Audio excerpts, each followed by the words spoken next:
no tienes esposa, oficialmente, es decir, ante la ley, ¿no?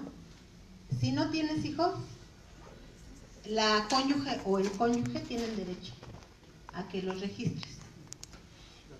Yo profesé durante casi toda mi vida la unión libre, por eso sé ese detalle a la perfección.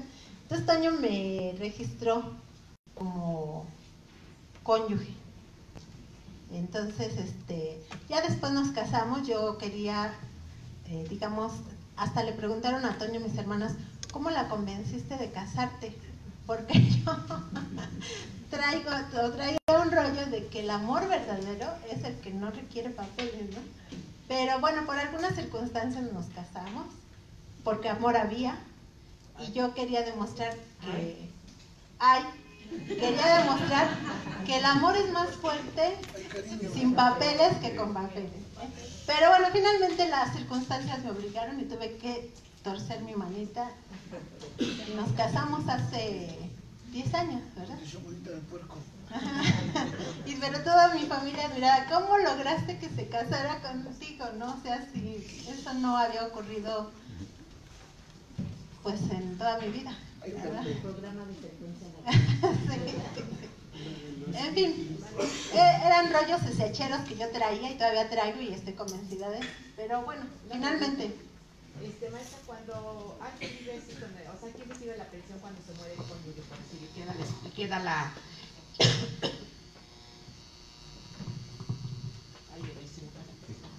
si queda la última persona que está viviendo con el cónyuge, ya sea hombre o mujer, ¿ellas tienen derecho a la pensión? ¿O son los hijos o son los otros hijos? En la ley dice que si tienes esposo oficial, o sea, que te fuiste al registro civil y te casaste, oficialmente él tiene derecho. Si no te has divorciado, divórciate. Porque entonces no van a reconocer a tu pareja aunque tengan 20 años. Si no existe ya liga legal en el matrimonio, entonces sí reconocen a tu pareja aunque no tengas papeles. ¿Sí? Bueno, pero era nada más de repasón decirles esto para decirles que incluye. Incluye la seguridad social, atención médica. Eso es muy importante que lo sepamos. Atención a la familia, eso originalmente no lo incluía, a los hijos y a la esposa, pero fue amplia. Incluso al patrón no le daban chance de tener a sus hijos inscritos, nada más él. Incluye atención médica, pero a todos sus niveles, o sea, porque ustedes han oído esa mentira flagrante del seguro popular, que le pusieron seguro, pero no es seguro. ¿Por qué no es seguro? Porque no asegura. Es decir, el seguro es eso, un seguro financiero. Usted está asegurado, si se enferma, tiene derecho a un aporte monetario, que puede ser muy chiquito o muy grandote, dependiendo ya de una tabla complicadísima en el Seguro Social y más sencillita en el ISSSTE.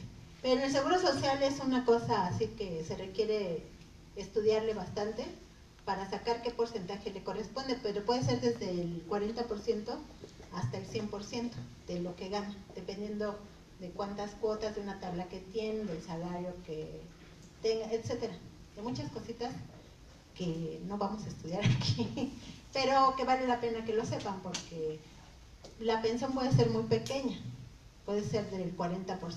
En el ISSSTE, por ejemplo, es del 20%, puede ser hasta del 20%, dependiendo de los años que tuvieran. Bueno, en fin, eso lo vamos a abordar más ya en las últimas sesiones. En esta sesión lo que interesa saber es ¿qué incluye la seguridad social? Incluye eso. La mayor parte de la gente se va con la pensión. A eso se le llama pensión, a la aportación monetaria, que es súper importante y fue por lo primero que empezó a lucharse por la seguridad social. Bueno, no. Lo primero que empezó a lucharse por la seguridad social fue atención médica. Y hay un libro que se presentó en Frecuencia Laboral, por cierto, en Vamos a la Obra, que asegura que desde la época de la esclavitud ya los esclavos luchaban por la atención médica. Se viene a concretar el derecho con la seguridad social, el derecho a la atención médica. Aunque antes existían organizaciones mutualistas de beneficencia que daban ese derecho, pero no era que daban esa atención, pero no era un derecho. No era un derecho logrado, pues, ¿no? En fin, la realidad es que también se luchó mucho por la seguridad social, por la cuestión de la maternidad, porque había casos en que la trabajadora estaba en la máquina trabajando, paría, envolvía al niño y seguía trabajando, ¿no? O sea, eran condiciones terribles. Bueno, para quien no tiene seguridad social, que son la mayoría de los trabajadores en México, el 56.7%, eso puede estar ocurriendo y no hay reportes, ¿no? Bueno, pero era muy importante porque también se requerían guarderías en México, a diferencia de muchos países y de incluso lo que establece la Organización Internacional del Trabajo, no incluye guarderías, que se llaman prestaciones sociales. Esas son hay muchas prestaciones sociales. En México, aparte de estos que les digo, atención médica, desde la básica hasta la de primer nivel y tercer nivel es hospitalización, equipos de ortopedia, rehabilitación, o sea, desde el nivel preventivo hasta el rehabilitador, incluye la seguridad social. Lo que no incluye el seguro popular, porque también tengo seguro popular. El seguro popular le incluye la atención básica, de que si le duele un diente, la muela, no, la muela tampoco, porque esa es odontología, no lo incluye el seguro popular. Un dolor de cabeza. Van y los atienden. Pero si requieren ya una atención especializada, esas se las cobran igual que cualquier hospital privado prácticamente. Ahora, el seguro social está teniendo esa opción para quien no tiene seguro, pero para los asegurados todo es gratis, desde la atención básica hasta la super especializada, y ese es el gran logro que debemos cuidar porque es el que se están robando. Literalmente es un despojo porque se lo están dando poco a poquito a la iniciativa privada, que de eso ya nos vendrá a hablar María Luisa López, que estuvo aquí el día de la inauguración. Bueno, eso es importante que ustedes conozcan, aunque va a haber una clase especial para eso, porque debemos entendernos en el término ¿qué es la seguridad social? En México incluye además capacitación para el trabajo, incluye recreación, por eso están Huastepec, La Trinidad y otros. Metepec, ese no lo conozco. Está uno que es maravilloso, si pueden vayan, pero creo que lo concesionaron, el de La Malinche. Porque da mucho sueño y si van muy cansados uno duerme a todo dar. De veras, está dormido.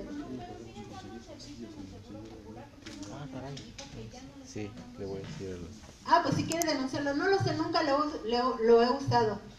Hubo un periodo en que casi había una afiliación automática y a mí me tocó. Pues me dijeron, fui a checarme lo del tétano porque me había pinchado y me atendieron en el centro de salud porque tenían ahí para la vacuna y de inmediato me registraron en automático, pero nunca he hecho uso del... Porque apenas la señora me dijo que ya no están dando el servicio. Pues dile que si quiere denunciarlo, no le... Eso es importante denunciarlo, porque fue el gran logro, entre comillas, de Calderón. Todavía no se aprueba las reformas que quieren hacer, pero entre las reformas quieren rebanarnos parte de la seguridad social, como se establece en la Constitución. Nunca se ha otorgado en México un seguro por desempleo, pero lo incluye la Constitución por cesantía involuntaria. ¿Qué artículo es? Es el artículo 123 constitucional.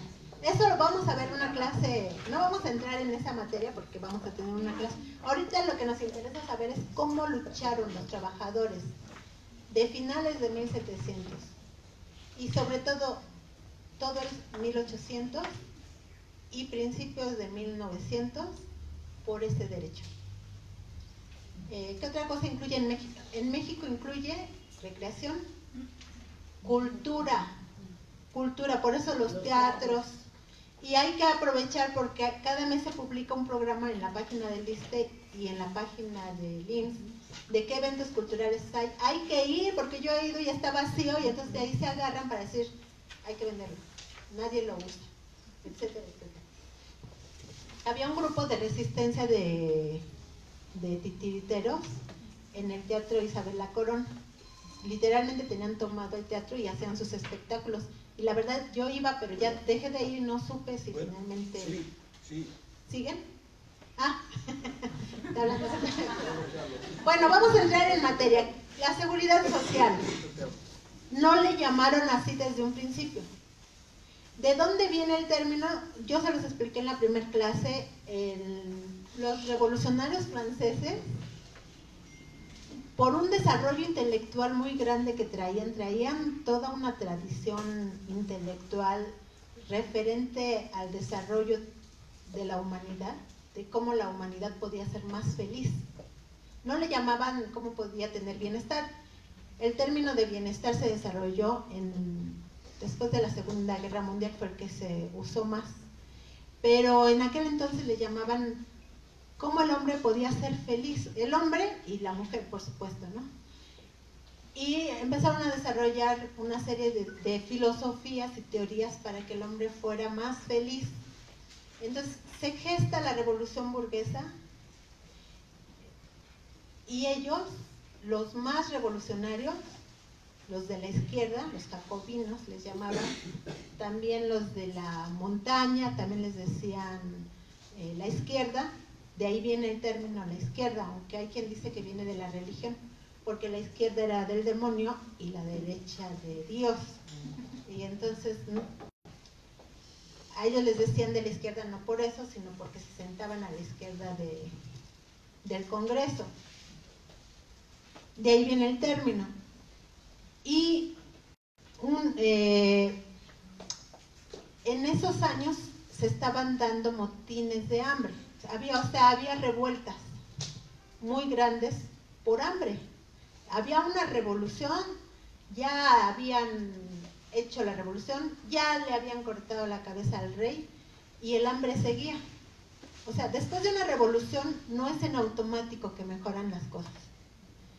Lo primero que ocurre es que hay un gran caos, que hay hambre, pero aquí en este caso había hambre por especulación. Porque los comerciantes escondían el trigo, escondían los alimentos y como había mucha hambre vendían al precio que se les ocurriera. Y si tenías para comprar, bien, y si no te morías de hambre. Y cuenta Carlos Marx y Federico Engels, porque dicen que quien realmente redactó ese capítulo, el capítulo 24 del Capital, que se llama La llamada acumulación originaria, el que lo redactó fue Engels, con apuntes de Marx. Y yo creo que sí, porque Engels se escribía muy fácil, se entendía muy fácil, y Marx se complicaba más para entenderlo. Pero el caso es que él señala que incluso llegó a tal punto la actitud especuladora de los comerciantes, que Inglaterra, que invadió la India y colonizó la India, en un año los especuladores de alimentos ingleses mataron de hambre a 1 millón de personas en una ciudad de la India. No le dieron el balazo, simplemente la gente no tenía para comprar esos alimentos que ellos acaparaban. Y así, o sea, el proceso,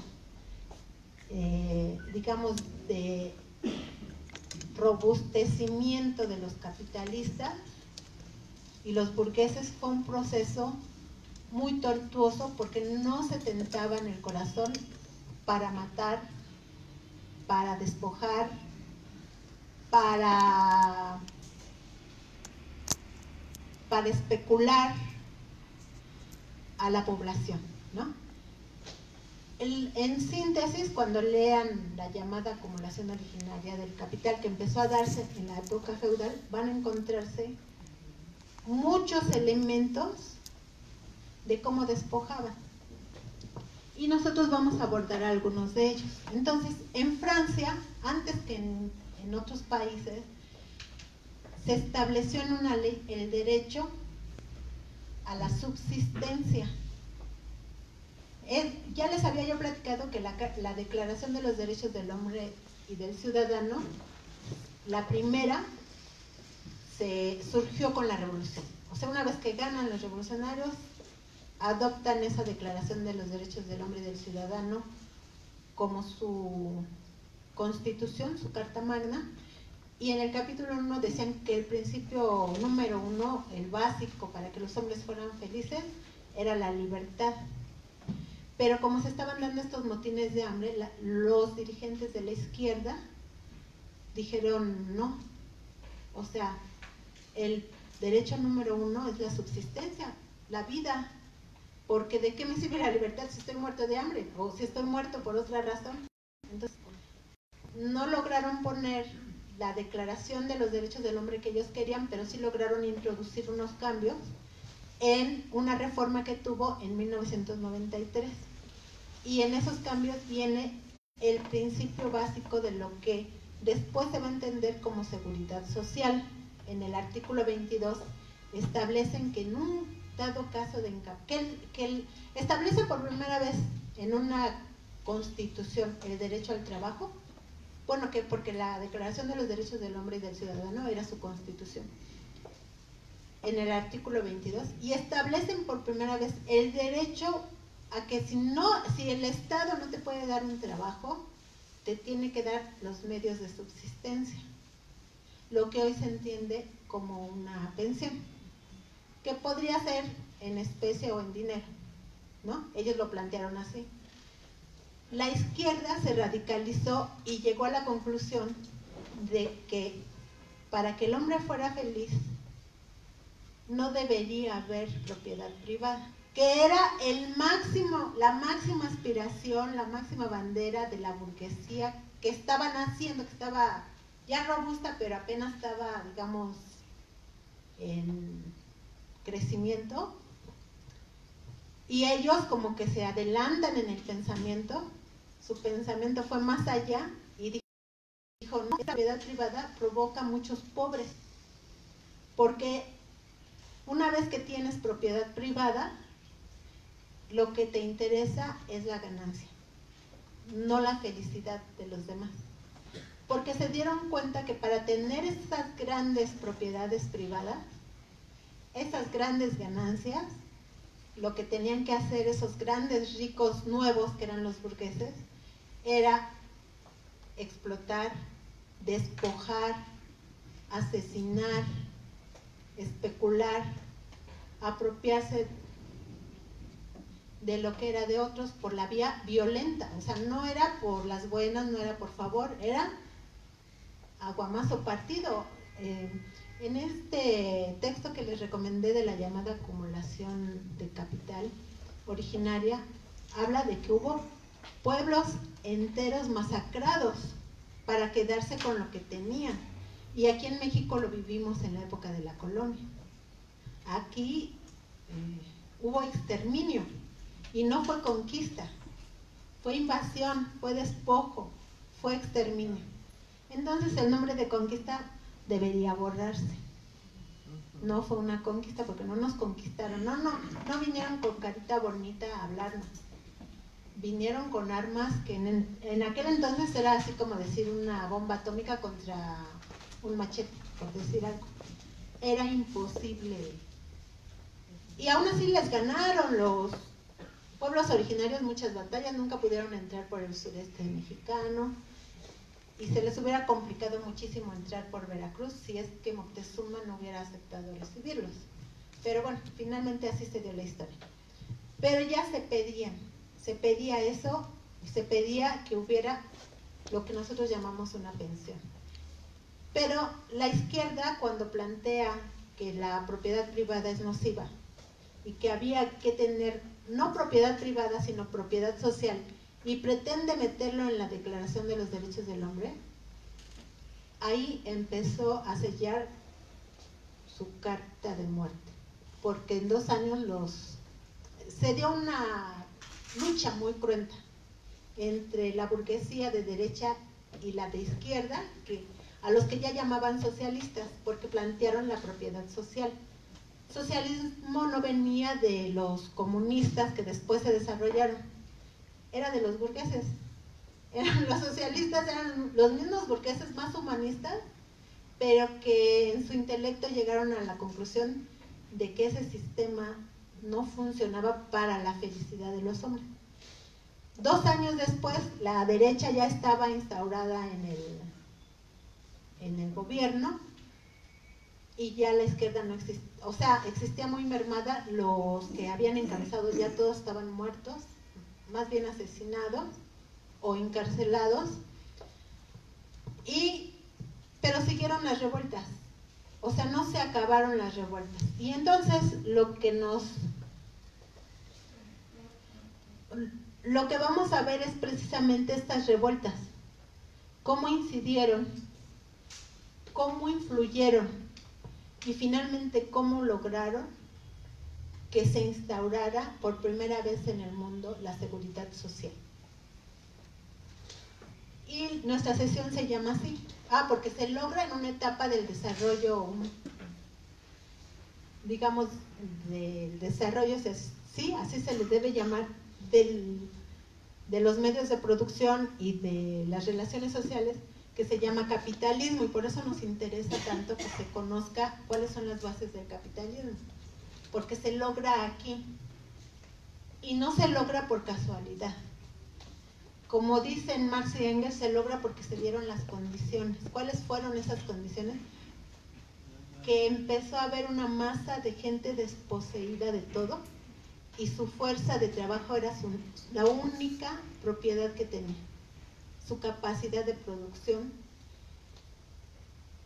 y empieza a desarrollarse como un pensamiento colectivo también, de defensa colectiva, lo que no se había desarrollado. Se habían hecho revueltas y revoluciones y demás, pero no se había desarrollado como se desarrolló en 1800. Y eso es lo que vamos a ver. ¿Por qué se desarrolla? Porque el objetivo de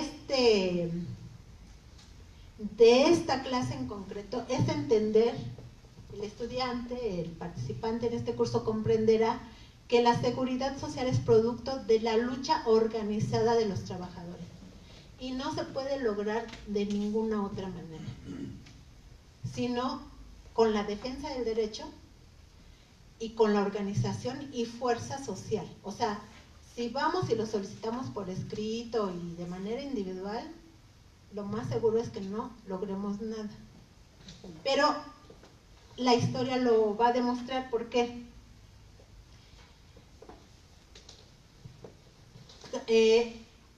Estos dos señores analizaron qué era el capitalismo, pero no solo lo analizaron porque tuvieran una preocupación intelectual. Estos dos señores ya eran comunistas, no quisieron llamarse socialistas y de hecho dijeron: nosotros ya no nos vamos a llamar socialistas. ¿Por qué?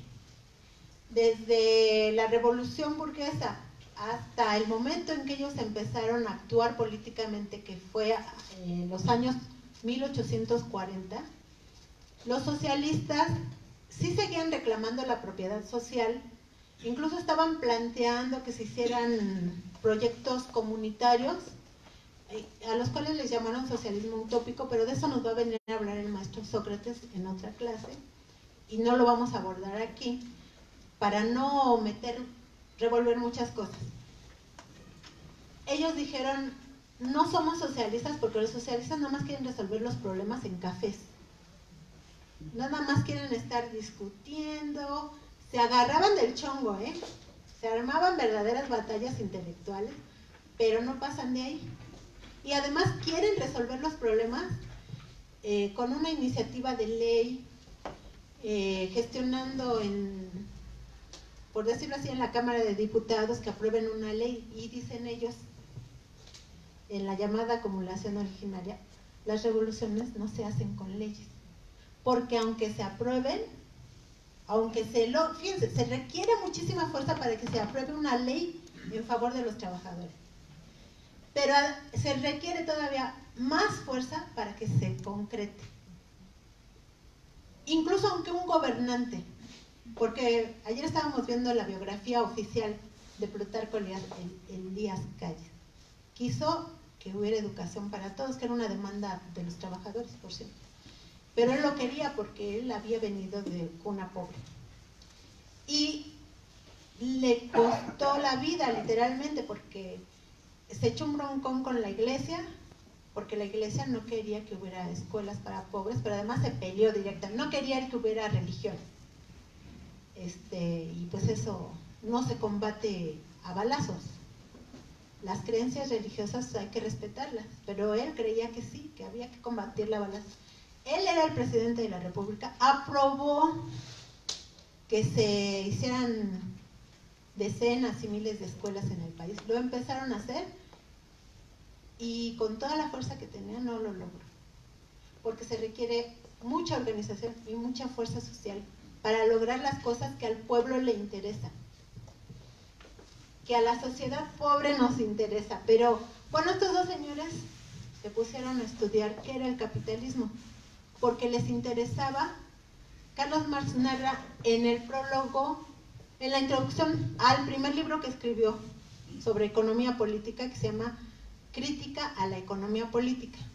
Lo escribió y lo publicó entre 1842 y 1843, y él en la introducción explica, eso era lo padre de Marx y Engels, siempre en las introducciones y prólogos te explica por qué y cómo lo hicieron, y eso hay que hacer siempre que escribamos un libro, intentar copiarles el estilo y explicar por qué lo hicimos, cómo lo hicimos. E incluso nos dice, bueno, él era jurista, estudió leyes, Carlos Marx. Su pasión era la historia y la filosofía. Pero por cuestiones de la necesidad económica se dedicaba a periodista, en un periódico que además era de derecha. Y entonces, por alguna razón, él criticó las posturas del socialismo utópico, pero confiesa que no sabía nada, ¿no? Que en realidad no conocía la filosofía. Y luego le pidieron debatir sobre economía política. Y dijo, pues la verdad es que de eso todavía sé menos. Entonces, déjenme estudio, voy a aprender qué es esto de la economía política y el capitalismo, y luego debatimos. Pues hubo, por andar criticando el dueño del periódico, apoyó en algún momento, por no querer ser criticado de derechista, apoyó las posturas del socialismo utópico, y de inmediato que le cierra el periódico. Dijo, bueno, se quedó sin chamba Carlos Marx, y dijo, bueno, entonces voy a aprovechar este desempleo para ponerme a estudiar qué es eso de la economía política. Y resultó que el hombre era obsesivo, y eso, gracias a eso, a que en su obsesión estudió hasta el más mínimo detalle de qué es el capitalismo, hizo no solo este libro, La crítica de la economía política, hizo otro que se llama Trabajo asalariado y capital, por el cual nos enteramos cómo se enriquece el capitalista y por qué se empobrece, por qué el trabajador realmente nunca puede salir a flote con su trabajo asalariado. A lo mejor sí le pagan comisiones, pero en realidad la conclusión es que quien se hace rico no se hace rico de su trabajo, ¿no? Pero bueno, se puso a estudiar, y su primer libro fue La crítica de la economía política, y ahí llega a descubrir una ley fundamental del desarrollo histórico, que es esta que puse aquí. La historia de todas las sociedades que han existido es la historia de la lucha de clases. Ese planteamiento lo hicieron en un documento que escribió unos años después junto con Engels, que se llamó El Manifiesto del Partido Comunista. Pero él explica, Este libro de la crítica a la economía política se pasó, fíjense, desde 1943 que se propone estudiar porque no sabía nada de economía política, a 1959, ¿cuántos años pasaron? 16. Se pasó 16 años estudiando para hacer su libro. Y así es, quien quiere estudiar, hacer un libro de veras, un libro serio, requiere estudiar mucho. Muchas minucias, pero él no solo estudió, descubrió cosas.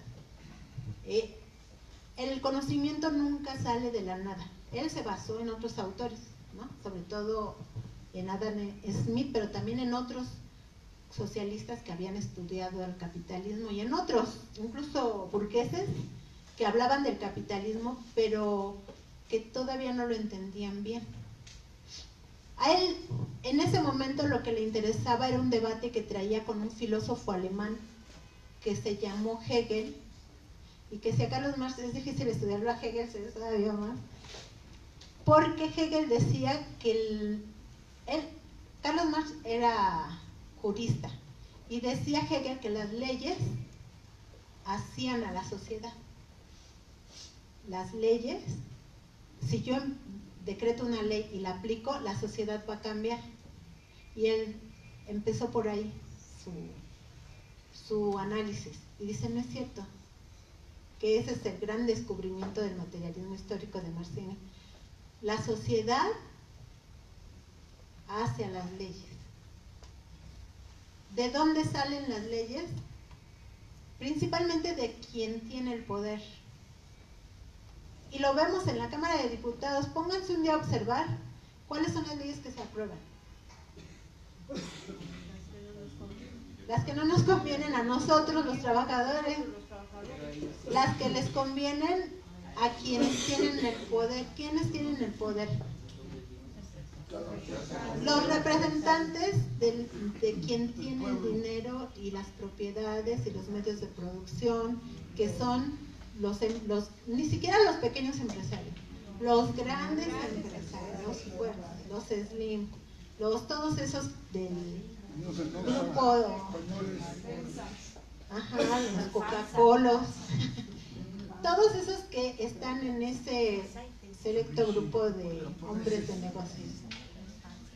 Pónganse a ver quiénes son. Son los verdaderos billetudos de este país y los dueños de medio México. No es uno, son como 59, dicen, ¿verdad? Eran, pero aumentaron un poquito según una investigadora de la UNAM. Bueno, no importa, pero es un micro grupo. Y eso nos lo dicen también en la llamada acumulación originaria de capital, que el capitalismo se caracteriza por ser un microgrupo de grandes hombres de negocios que acaparan todo, y tierras comunales, tierras incluso de los señores feudales, los fueron despojando. Cuando fueron despojando los mismos señores feudales a los campesinos, a pequeños labriegos, a comuneros, etcétera, fueron sentando las bases para que se crearan los grandes terratenientes capitalistas. Este proceso tardó como 5 siglos, pero al mismo tiempo que iban creando las bases para los grandes terratenientes capitalistas, iban creando a otra gran clase, los proletarios, que en el término más estricto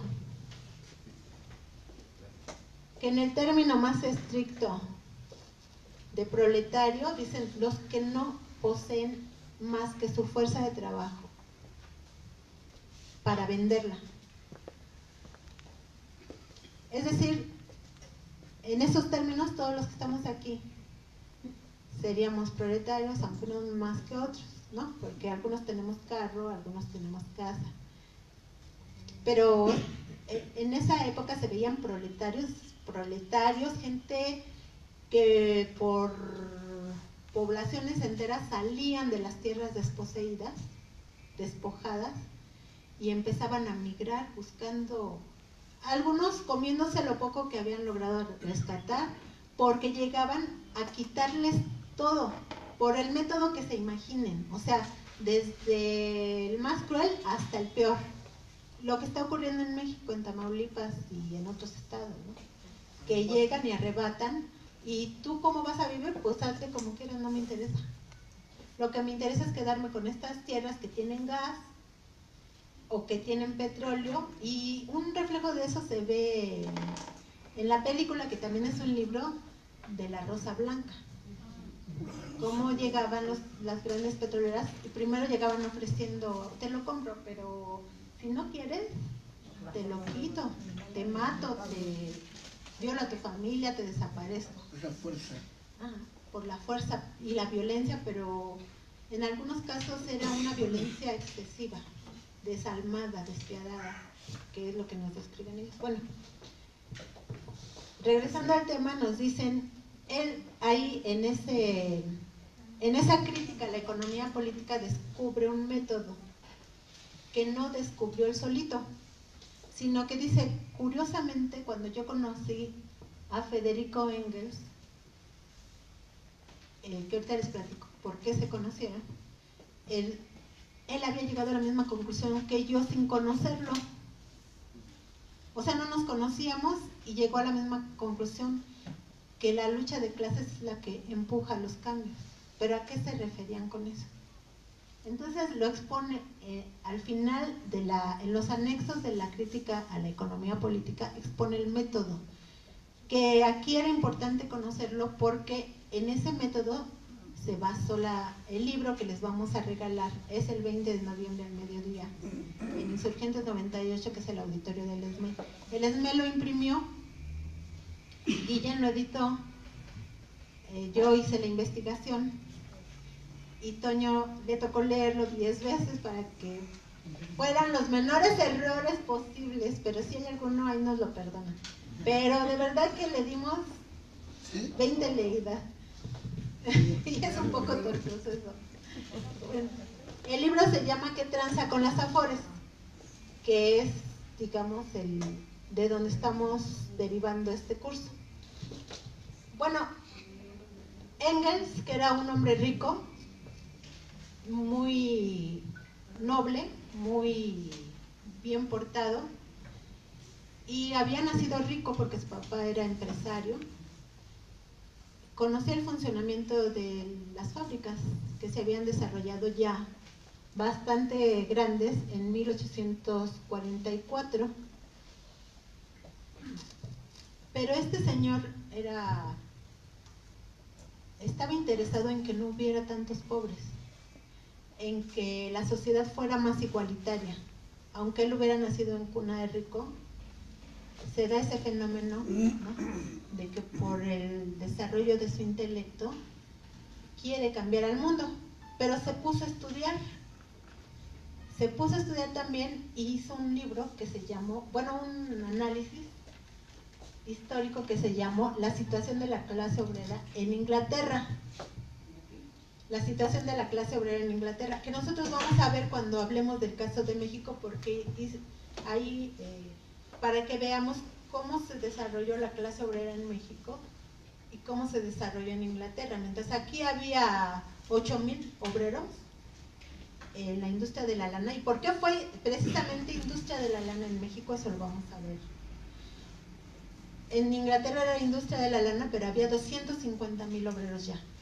En el mismo 1830, cuando empezó a desarrollarse en México.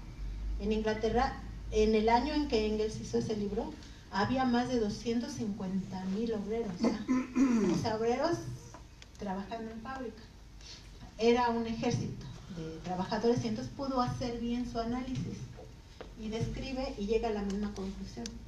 Entonces dice Marx y Engels, es que los trabajadores, los obreros nunca se proponen más de lo que pueden realizar, porque cuando te propones algo es porque tienes las condiciones para entenderlo y para realizarlo, aunque no lo logres, pero te sientes con la capacidad de realizarlo. Bueno, Ellos dos se hicieron grandes amigos porque platica Federico Engels en la contribución a la historia de la Liga de los Comunistas varias cosas interesantes para quienes estamos metidos en el estudio del desarrollo de la clase trabajadora. Uno, que ya había varios comunistas así como aislados en varios países, varios socialistas, digamos, pero que se quedaron de ver en Alemania para ponerse de acuerdo en varios puntos. En 1946 o 47. Y se vieron, ahí se conocieron, Carlos Marx y Federico Engels era inglés. Y llegaron otros de otros países. Y acordaron, uno, no llamarse socialistas por esto que les platico, de que todo lo querían resolver con leyes, acuerdos con la burguesía y cafés. Y dos, porque dijeron que ellos sí iban a hacer la revolución en beneficio de los trabajadores y decidieron llamarse comunistas. ¿Por qué comunistas? Porque en Francia, después de que pues los dirigentes de la izquierda quedaron bastante mermados, pero había, digamos, un desarrollo de la organización de los trabajadores más grande, incluso que en Inglaterra, que era más fuerte como potencia capitalista ya. Les digo que por una razón que yo creo que tenía que ver con el desarrollo de la intelectualidad de ellos, se desarrolló más la organización de los trabajadores y les llamaban comunas. Les llamaban comunas a la organización de jubilados, a la organización del IMSS, a la organización del ESME, les llamaban comunas. Entonces formaban comunas en todas partes. Y hubo una comuna, la Comuna de París, que por primera vez en la historia se planteó tomar el poder para los trabajadores. Duró algo así como un mes, que en realidad no... ¿Quieres hablar, Miguel? ¿Cuánto duró? Fueron como 2 meses, más o menos. Fue la primera experiencia del gobierno obrero. Ahí te van a pasar el micrófono. Fue la primera experiencia del gobierno obrero. Los comuneros plantearon una frase que expresa mucho qué es lo que plantearon. Plantearon que había que tomar el cielo por asalto. Y en estas semanas, esos meses de gobierno obrero, implementaron algunas medidas que aún hoy me parece serían plenamente válidas. Una de ellas es que quienes dirigirían el gobierno no deberían tener salarios mayores a los de un obrero medio. Y otro elemento que me parece también es plenamente rescatable es cuando plantearon que cualquier dirigente podría ser removido en cualquier momento por quienes lo eligieron, por los trabajadores. A pesar de que había guerra entre los gobiernos de Prusia y de Francia, la experiencia de la comuna, la posibilidad de que los trabajadores tomaran el poder, llevó a que la burguesía hiciera a un lado sus diferencias, se unieron para aplastar la comuna. Entonces la comuna finalmente fracasó, fue derrotada, pero es la primera experiencia de gobierno obrero en la historia. Y aquí habría que aclarar, Marx en algún momento no estaba de acuerdo porque creía que no estaba la organización, las condiciones adecuadas. Sin embargo, no se opuso, porque planteó que si los comuneros habían decidido dar la lucha, había que apoyarlos. O sea, no entró a decir que están equivocados, que no. Ya están avanzando, ya están dando la lucha, hay que apoyarlos con todo. Gracias. Aquí yo les mandé este libro que publicó la editorial Topo Viejo, porque a Marx le decían el topo, se la pasaba encerrado en las bibliotecas. Por la felicidad y la libertad, son los discursos del primer hombre que planteó que había que no tener propiedad privada sino propiedad social, que fue Robespierre, que era el dirigente de la izquierda jacobina, que tomó el poder en un periodo muy corto, 1793 a 1795, aprovechó para cortarle la cabeza al rey y a la reina, pero después se las mocharon a ellos y a él lo mataron a pedradas. Lo acusaron de ser un sanguinario porque mandó a más de 1500 personas a la guillotina, incluso a todos los que sospechaba de traición o de traidores, ¿no? Hay muchos que traicionaron los movimientos, ya estarían sin cabeza en este momento porque nada más sospechaban de ellos y a la guillotina, ¿no? Lo acusaron de sanguinario por eso, pero dice en la introducción, que fue lo que les recomendé leer, ojalá lo puedan leer, quienes hicieron el libro dicen en la introducción que a Robespierre hasta la fecha, hasta estos días, no le perdonan haber guillotinado a muchos de derecha, incluso a algunos que se decían de izquierda pero sospecharon de traición de ellos. En cambio, cuando los trabajadores en la Comuna de París se propusieron tomar el poder, mataron a 100 millones de personas que estaban, a 100 millones, no, estoy exagerando, a 100,000 personas que habían participado en ese movimiento. Dicen algunos, hay cifras que varían, que fueron 30,000, pero dicen los autores de este libro que fueron 100,000, incluyendo niños, ancianos y demás, porque la represión no fue en ese momento y siguió.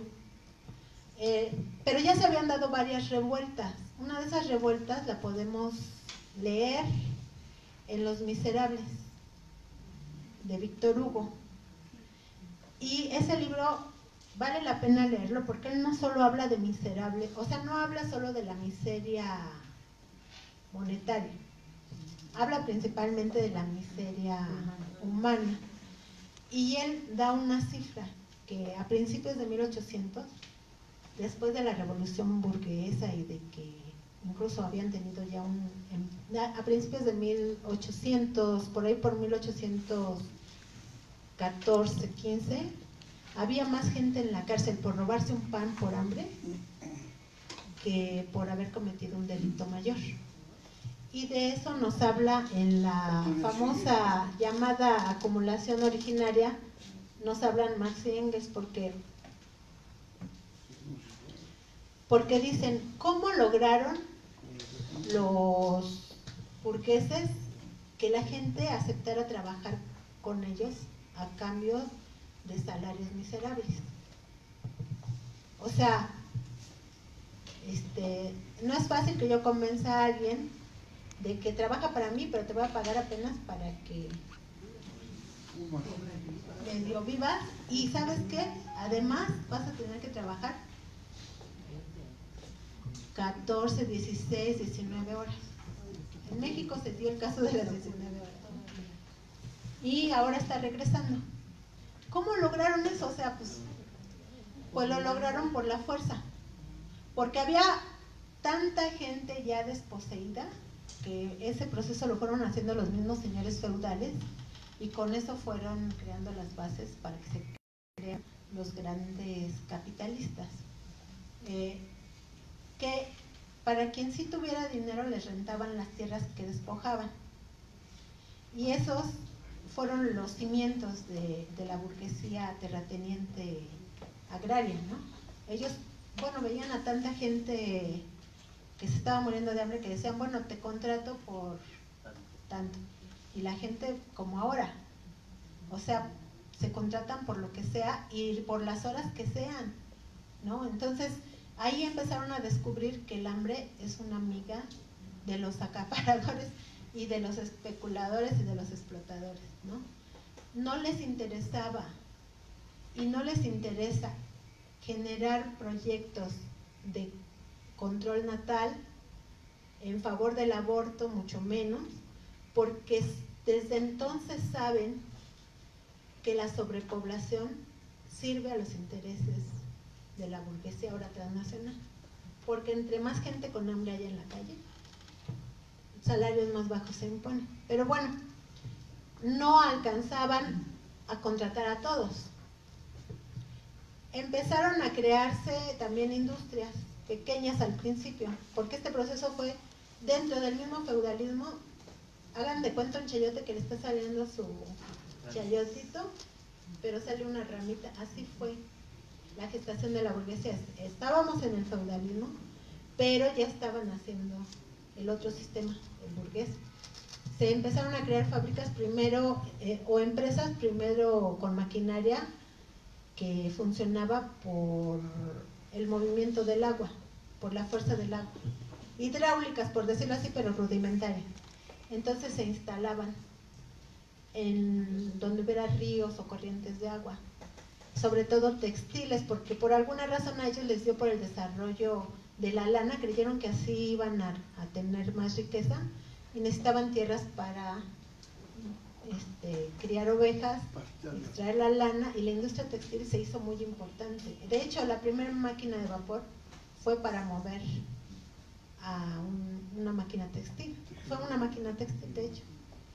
Y eso va a tener que ver con México después, en 1830, pero ese cuento se los voy a platicar después. Y realmente tendría yo que ir a conocer cómo eran esas máquinas, pero ellos necesitaban manitas chiquitas, deditos.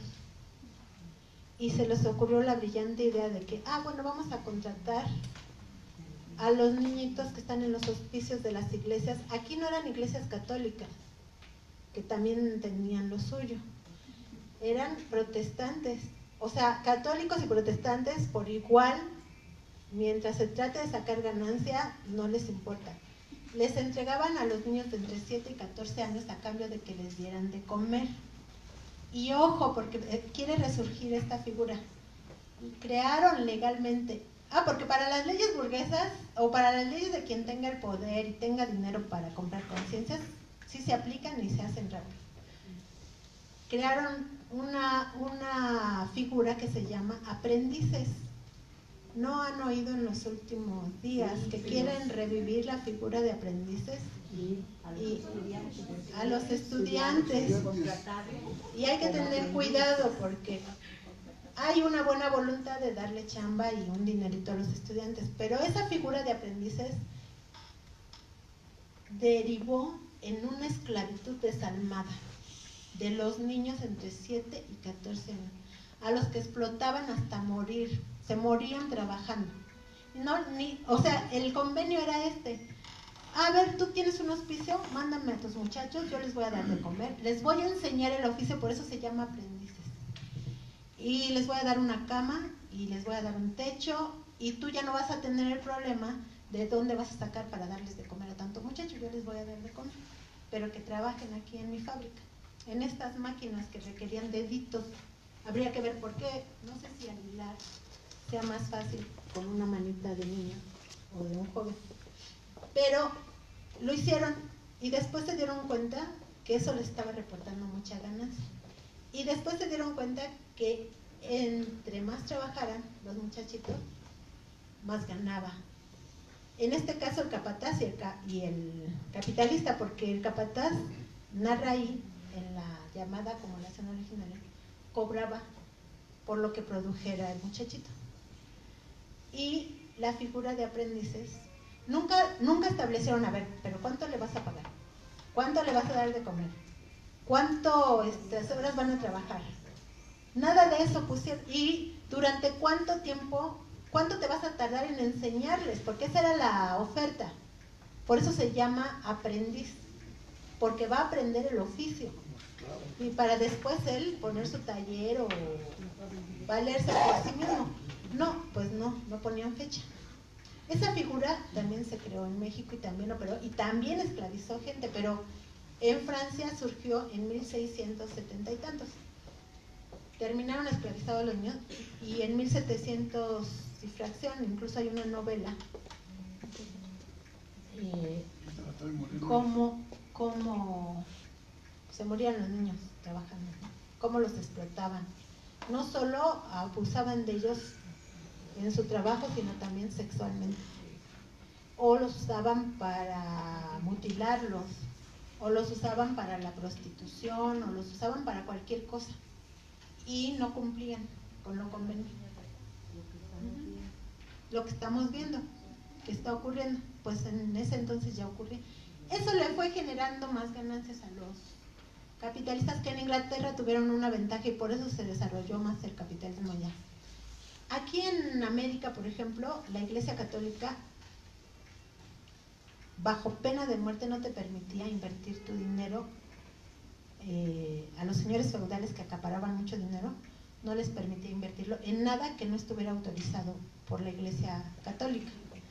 Entonces, aquí los terratenientes o grandes encomenderos, como se les llamaba así, lo enterraban o lo guardaban en un baúl o se iban a Europa y se lo gastaban ahí. No se atrevían a poner una empresa o una industria porque efectivamente los mataban y los despojaban de todo. Nadie podía ser más rico que la iglesia. Y allá no, allá para que les permitían desarrollarse, pero váyanse por allá, no aquí en mi feudo, o sea, háganlo allá. Y se desarrollaron mucho en lugares donde había ríos por ese tipo de maquinaria que tenía.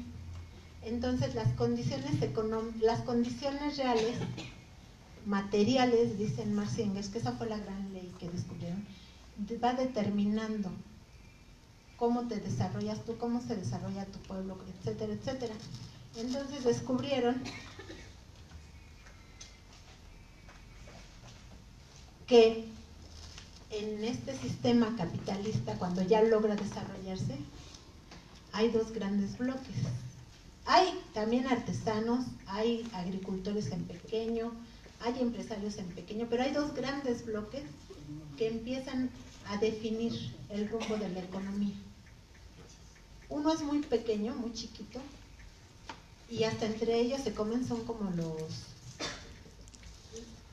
estos pulpos, ¿no? Son caníbales, que es el de los burgueses, así le llamaban, porque se fueron desarrollando en unas cosas, esas ciudades se llamaban burgos, y son los capitalistas. Y otros son proletarios, o sea, los que están despojados de todo y nada más tienen su fuerza de trabajo para venderla o que la exploten hasta por comida alguna, ¿no? Pero es de alguna manera una forma de venta. Esos dos grandes bloques, dejen regreso a la...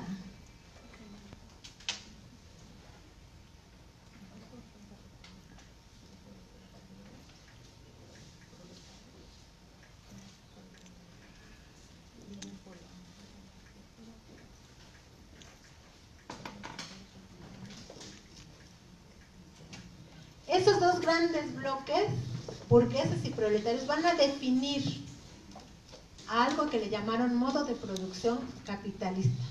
¿Qué es el modo de producción?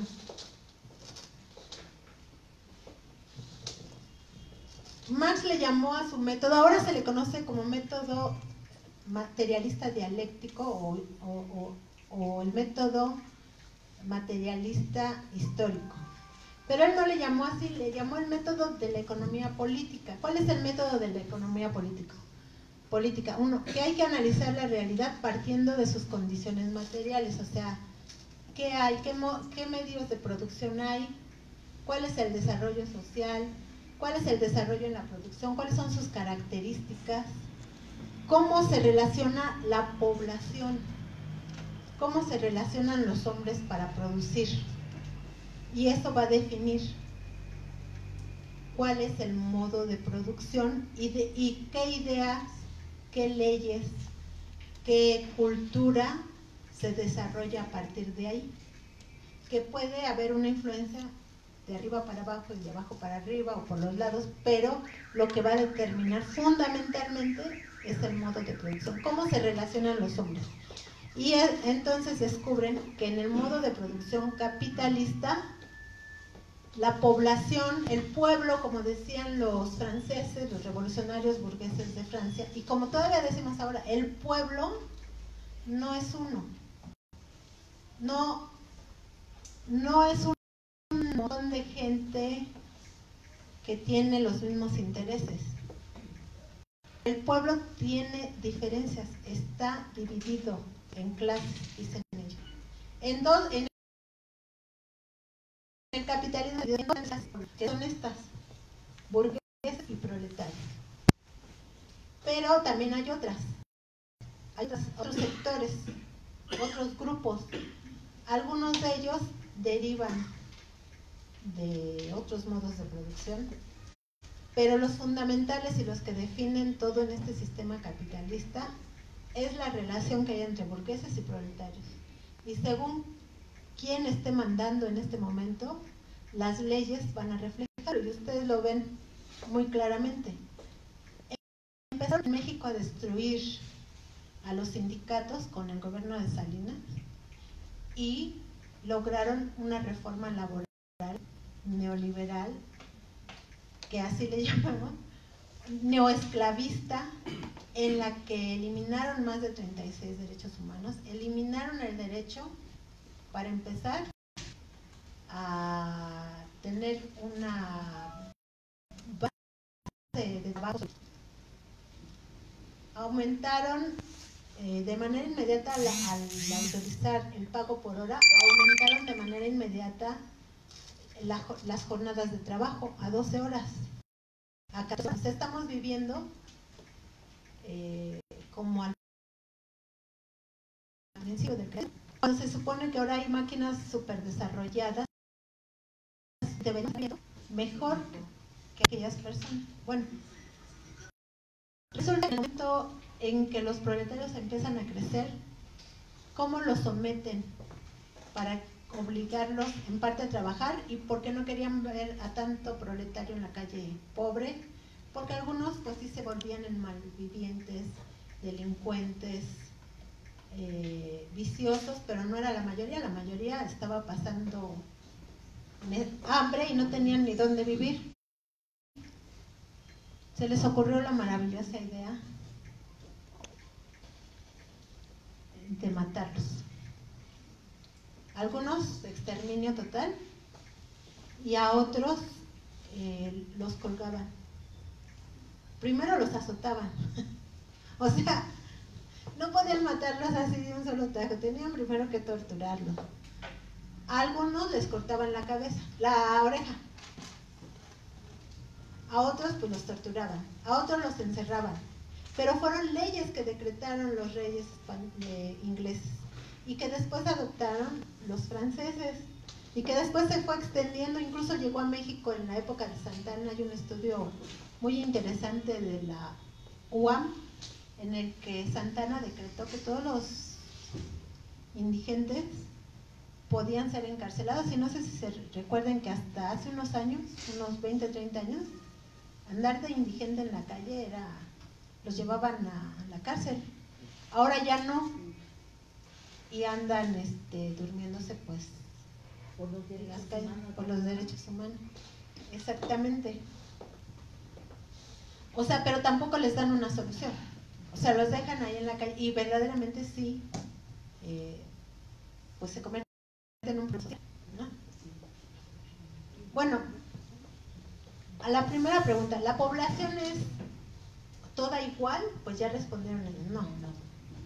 Para analizar a la población, para entender qué está pasando con la población y entender sus problemas, hay que entender primero el modo de producción. Por eso es que aquí es tan importante para nosotros que ustedes entiendan cuál es el modo de producción capitalista.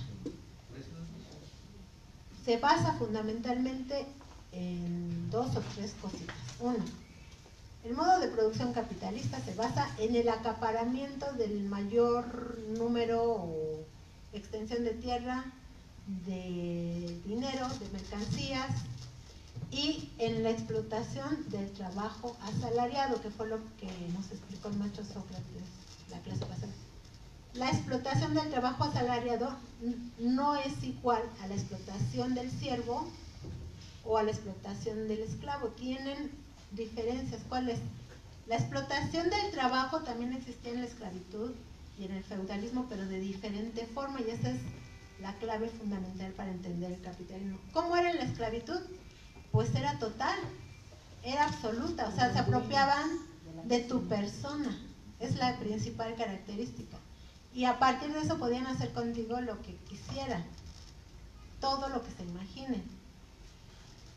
A cambio, como decíamos, como pasó con los niños, pues de la promesa de que te daban de comer, pero en algunos casos ni te daban de comer. Por eso hubo exterminio en América, porque los ponían a trabajar hasta que se murieran, hasta que aguantaran, reventaran, ahí te quedas muerto y entonces sigue el otro.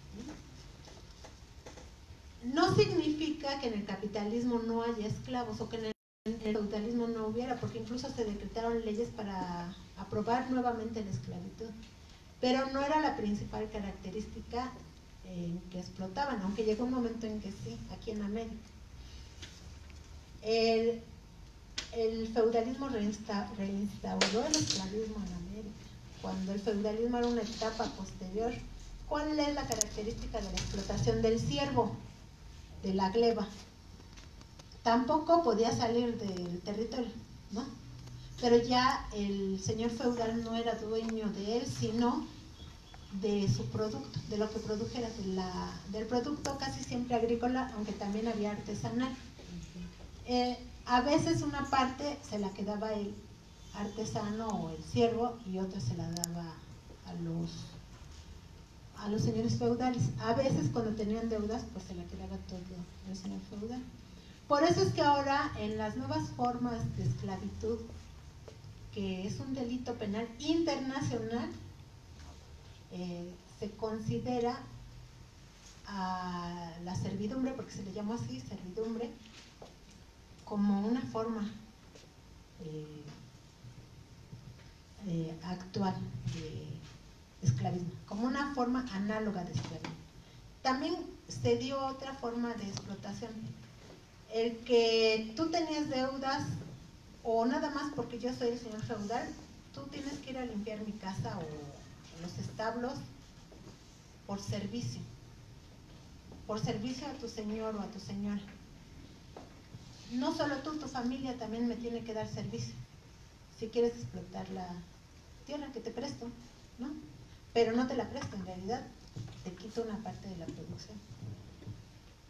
Esas formas de que alguien te diga, oye, para pagarme una deuda o porque trabajas para mí, como ocurría mucho en la policía, porque yo digo, soy el jefe del departamento, te vas a limpiar mi carro o te vas a limpiar mi casa o vas a cuidar el jardín o a mis perros o a mis hijos.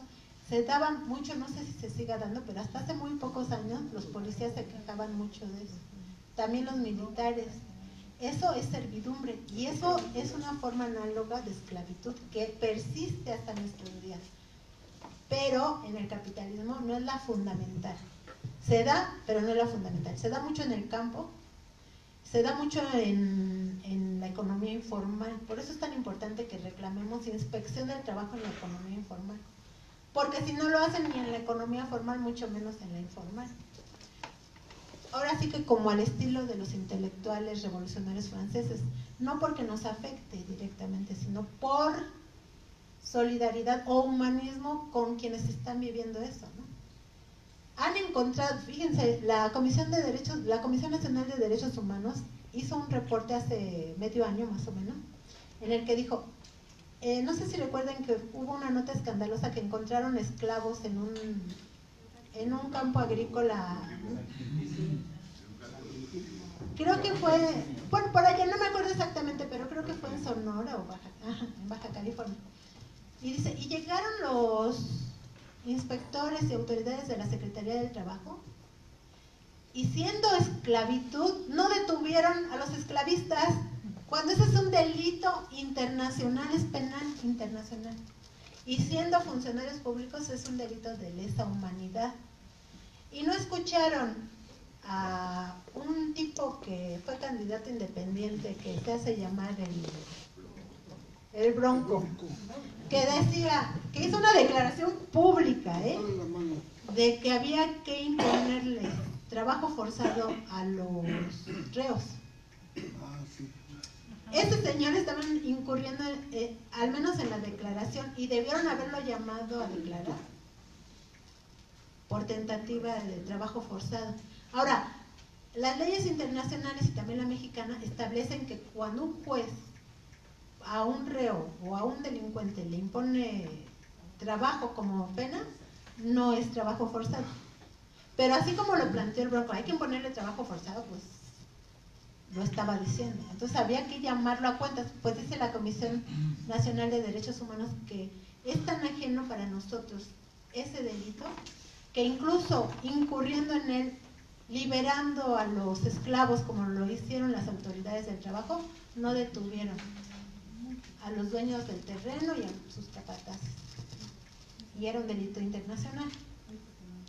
Si no hacen eso con esa flagrancia que hay, pues ¿qué esperamos nosotros cuando estamos reclamando que se respeten las 8 horas de trabajo, el salario mínimo y demás?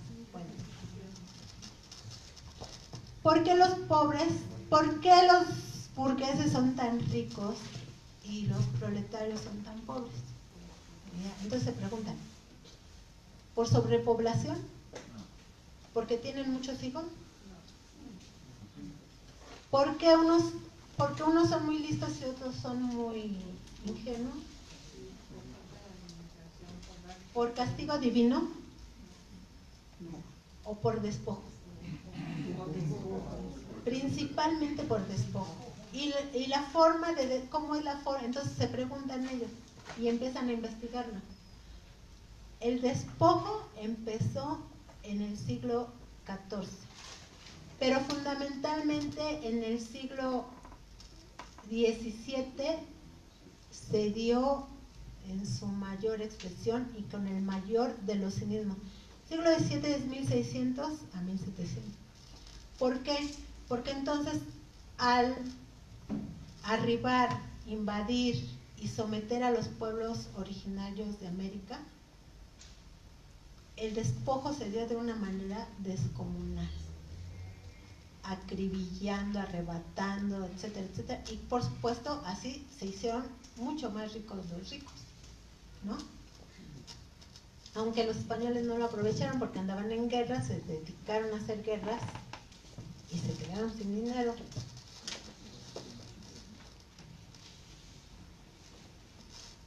La población, ¿cómo se proletarizó? Pues así por despojo, porque si tenían tierras comunales se las quitaron. Si tenían un pequeño tallercito se los quitaron, pero sí pasaban cosas curiosas como pasan ahora. Llegaba en algún momento y por alguna extraña razón un obrero, un asalariado, llegaba a hacerse capitalista. Ocurría, pero no era la generalidad. La generalidad terminaba siendo más pobre, totalmente despojada, y al no darles trabajo, al no haber suficientes empresas, fábricas o tierras acaparadas para darles trabajo asalariado, ¿qué pasaba? Pues ya les digo, empezaron a crear leyes para castigarlos, cortarles la oreja, colgarlos, azotarlos y matarlos, exterminar a los pobres, que es una teoría que está resurgiendo ahora. Una de las teorías es ¿cómo eliminamos a tanto pobre? Pues hay que exterminarlos. Y entonces se están dando acciones de exterminio. De repente empiezan a aparecer epidemias que dicen que realmente no surgieron de la naturaleza, sino de lo que hicieron. ¿Qué tipo de bienes procesados que de alguna manera acabaron con el campo bonito? Chatarra. Es cierto, o sea, pero entonces a mí lo que me sorprende es que ya desde que ellos empezaron a analizar el tema, que fue, como les digo, 1843, encontraron todo lo que ahora nos está ocurriendo. Pudieron describir el capitalismo tan a la perfección que sigue siendo válido lo que plantean, lo fundamental que plantean, ¿no? Entonces, bueno, para el tema de la seguridad social lo que nos interesa es saber cómo explota el capitalista al obrero. Lo explota poniéndolo a trabajar y no pagándole todo lo que produce, sino pagándole solamente una parte, la parte con la que no se muera de hambre, no para que satisfaga sus necesidades, sino para que sobreviva y regrese mañana a trabajar y le creó una necesidad. Él no puede sobrevivir si no vende su fuerza de trabajo. Entonces, ¿cómo crearon esta necesidad?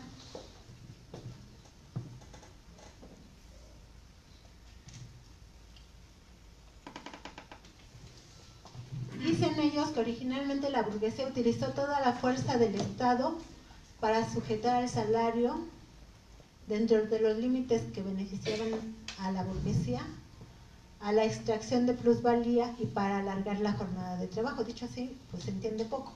Pero, como la plusvalía es la parte que no le pago al trabajador, digamos, con la que yo me quedo.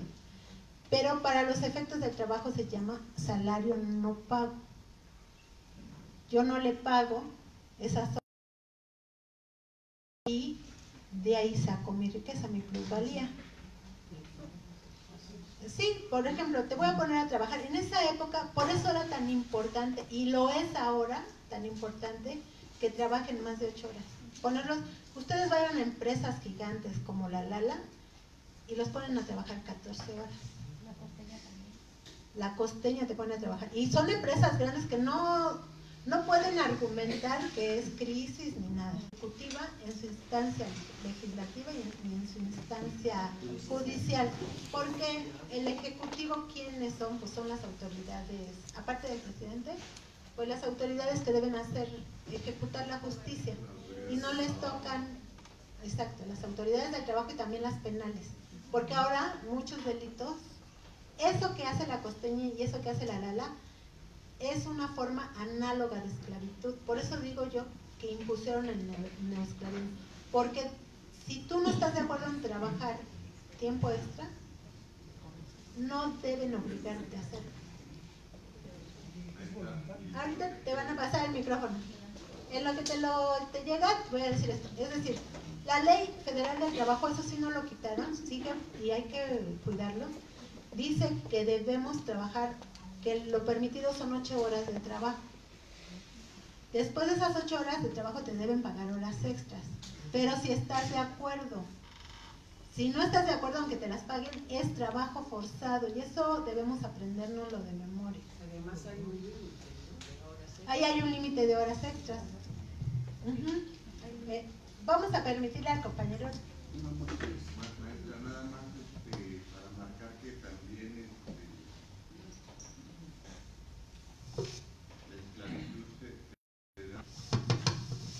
la esclavitud se da también al dar trabajo a personas mayores sin remuneración alguna, igual que a menores, y ese es otro tipo de esclavitud. Así es. Por ejemplo, los señores de la tercera edad que les hacen el favor, las tiendas de autoservicio, de guardar en las bolsitas, eso es esclavitud.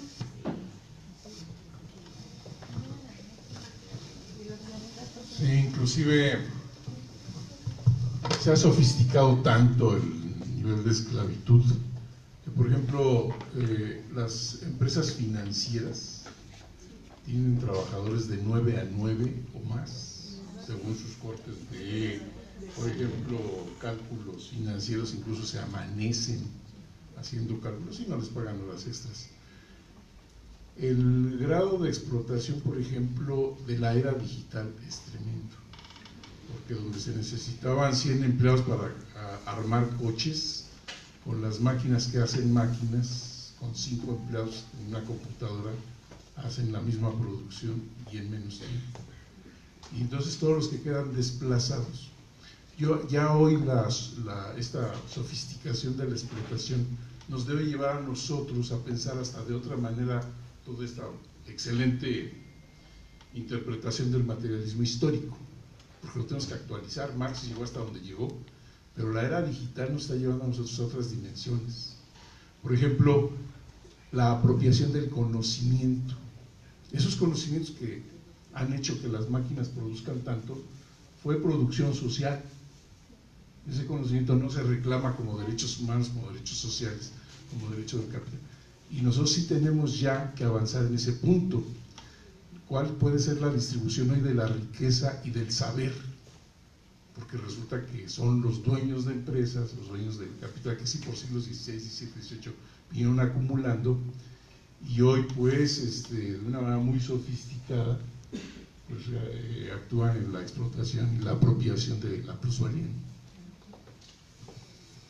Sí, una forma muy concreta de esclavitud y explotación lo representan las trabajadoras y los trabajadores del sector agrícola, que por cierto hoy realizan una asamblea nacional allá en Guadalajara, de donde yo vengo, en el sindicato de telefonistas. Entonces, y ahí están las cifras, incluso los indicadores oficiales, ¿no?, del nivel de precariedad, no solamente salarial, sino en las condiciones de vida en que desarrollan esta actividad de superexplotación, de esclavitud.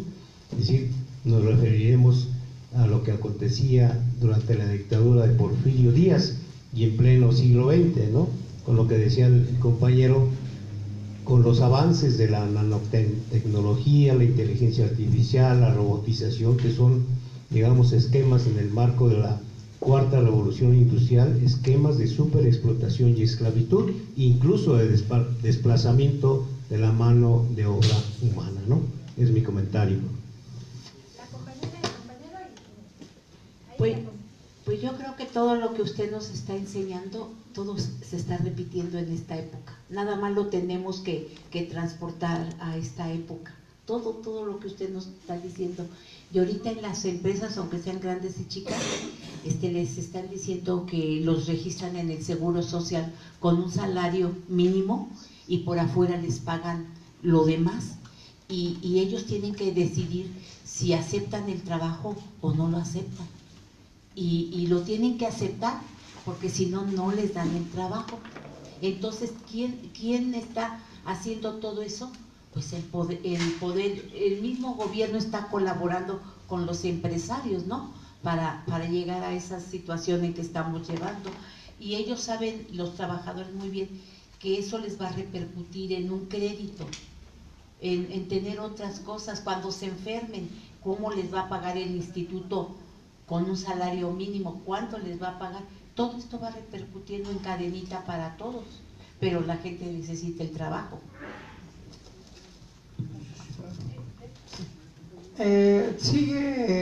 Está firme todavía la explotación en todo el país. Yo lo veo directamente con la gente de limpias. Hay trabajadores que son de base, pero hay trabajadores que se llaman voluntarios y los explotan por igual. Y ellos dicen, con tal de no perder la chamba, pues por eso les pedimos su valiosa cooperación, los 5, los 10 pesitos. Esa es una parte. También he visto últimamente, tiene menos de 2 años, hay una empresa que hace precisamente el barrido manual. Esa empresa no es del gobierno, es empresa particular. ¿Y cómo es que el jefe de gobierno y el propio presidente de la República permite ese tipo de esclavitud? Los ponen a trabajar de 6 de la tarde a 6 de la mañana, turno completo, y tienen que barrer. Ahí les dan una encomienda de que tienen que barrer bien toda su cuadra de 20 calles cada uno. Yo los he checado con lápiz y pluma, y la mayor parte del trabajo que desempeñan son mujeres. Los hombres los llaman nada más para recoger la basura y echarla al camión, pero la mayor parte de ese trabajo de noche son mujeres, madres solteras, viudas, divorciadas y de todo, pero aprovechan precisamente esa necesidad. Y otra parte que también se maneja muy, fuerte, es en la cuestión de los panteones. Conozco gente que tiene más de 25 años o 30 años, que son los que hacen las sepulturas, que están expuestos a un contaminante muy fuerte, porque es materia que está ahí en descomposición. Y conozco ahorita a un compañero que tiene un gran problema, precisamente de un fuerte aire que recibió al abrir una tumba. Prácticamente estuvo al borde de la muerte, y tiene 3 meses que está en recuperación, pero fue a través de medicina naturista, que fueron los que lo sobrepusieron. Pero así como eso, hay muchos, y también en las obras se da mucho eso. No dejan trabajar a gente de aquí de la ciudad, solamente que sea de provincia. Yo fui a meter mi solicitud, ahora que se hicieron los segundos pisos, y me dicen, no, pues sí, conoce usted de maquinaria, conoce de esto y del otro, y administración, pero ¿qué cree? Que tiene que ser de provincia. Si usted es de provincia, sí, y menores a 30 años. O sea, ya hay un límite. Sí, te puedo dar la chamba, pero siempre y cuando tengas menos de 30 años. Después de 30, ya no eres productivo. Así lo tienen considerado todos esos tipos de empresas, las empresas constructoras. O sea, sí está vigente todo esto. Ahora van a pedir que sean migrantes. Le va a la compañera y luego aquí. Luego allá. Ok, mi comentario va en relación a que precisamente este tipo de esclavitud ya no solo se reduce al espacio físico, ¿a qué me refiero? No al espacio físico de trabajo o cubrir la jornada dentro del área física de las empresas, sino que muchas veces también solicitan disponibilidad 24/7, es decir, las 24 horas del día, los 7 días de la semana, aun cuando tú ya no estés en tu oficina. El hecho de que tengas que estar resolviendo cosas de oficina fuera de horario es una situación también de esclavitud que no se está haciendo válida, y que si analizamos muy profundamente, no sé si alguien ha tenido oportunidad o la curiosidad de verificar actualmente en bolsas de trabajo todas las condiciones. Muchas de esas piden esa disponibilidad de horario, o sea, el hecho de rolar turnos, el hecho de tener, por ejemplo, el turno nocturno principalmente, que se cataloga y se paga diferente por el, como dijéramos, por el desgaste físico que implica estar fuera del horario de descanso de vigilia. O sea, se supone que se debería de pagar diferente y sin embargo a veces lo reducen a que se tenga que pagar igual que un horario diurno vespertino. Esa disponibilidad también nos habla de que es un abuso por parte de las autoridades, y si analizamos, por ejemplo, como les repito, todas las opciones o todos los contratos de trabajo que actualmente se firman, de verdad es de espantarse la cantidad abominable, por ejemplo, de condiciones en contra que le ponen. Sobre todo a mí me preocupa la parte más joven, ¿no? Porque desde luego los que tenemos cierta edad hacia arriba, que todavía tuvimos oportunidad de estar abrigados o cobijados antes de las nuevas reformas laborales, la ley del ISSSTE, que es el 10º transitorio, tenemos de alguna manera cierta ventaja o todavía cosas que rescatar, o que entramos dentro de bloques que ya no nos que ya no se aplican a nosotros, pues, pero las nuevas generaciones realmente se la van a ver muy difíciles de aquí a futuro con las condiciones actuales que se están dando dentro del área laboral, ¿no? Sí, tenemos todavía 2 o 3 cositas que decir de aquí, y hay 3 participaciones. Vamos a hacerlas, estas 3, les digo en 3 patadas lo que falta para que hagamos la reflexión. ¿Qué les parece? Entonces va la compañera, luego el compañero de la camisa de cuadritos, luego el de la... perdón, voy a traer esos papelitos para decirles por su nombre, pero mientras tanto el compañero de café. Bueno, hemos visto tanta injusticia hacia los trabajadores, y una de ellas es simplemente los traileros, el accidente que pasó, desgraciadamente. A los compañeros traileros los presionan y los obligan a que lleguen a determinada hora a su destino y no les permiten que tengan un descanso. Eso está peleando, no recuerdo si es la CONATRAM, que me parece, que es lo que está peleando para que los compañeros trabajadores, los traileros, descansen, pero no hay un lugar específico donde descansen, porque como la delincuencia organizada les roba los trailers y los matan, porque es lo que estaba diciendo un trailero. ¿Cómo es posible que satanizan a la compañera por lo que pasó? Y ellos no saben el cansancio que ella tenía, no saben cómo cuál es la presión que ella tiene por parte de la empresa, porque cuando pasa ese tipo de accidentes no tienen el apoyo de la empresa y los dejan solos, desgraciadamente.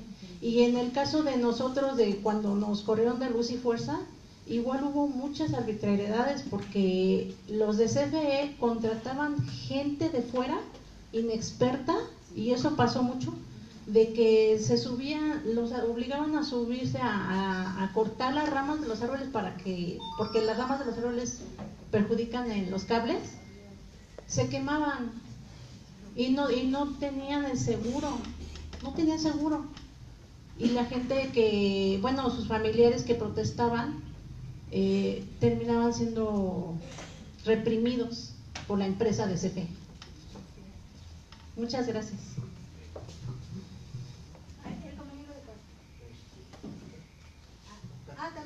Sí.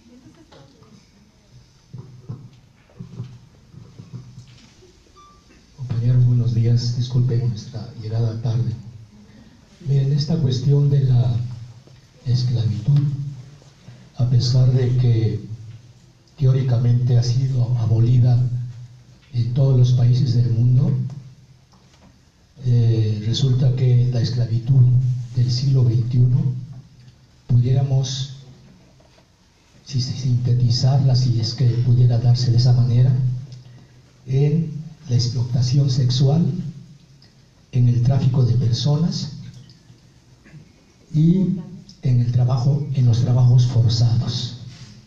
Por ejemplo, se estima hoy que más de 21 millones de personas son víctimas de trabajos forzados por sanciones o por diversas otras causas o medidas. Y eso que estamos en el siglo XXI, es decir, el sistema capitalista en su fase financierista global está llegando a situaciones extremas, no solamente de explotación, de precarización, sino de deshumanización del hombre en estas sociedades hegemonizadas por el capitalismo. Creo que estos espacios son muy buenos porque nos permite reflexionar para poder trazar rutas específicas de nuestro hacer cotidiano de manera colectiva, unificada. En el caso de los jubilados y pensionados, nosotros somos jubilados de la CENTE. Gracias, compañeros.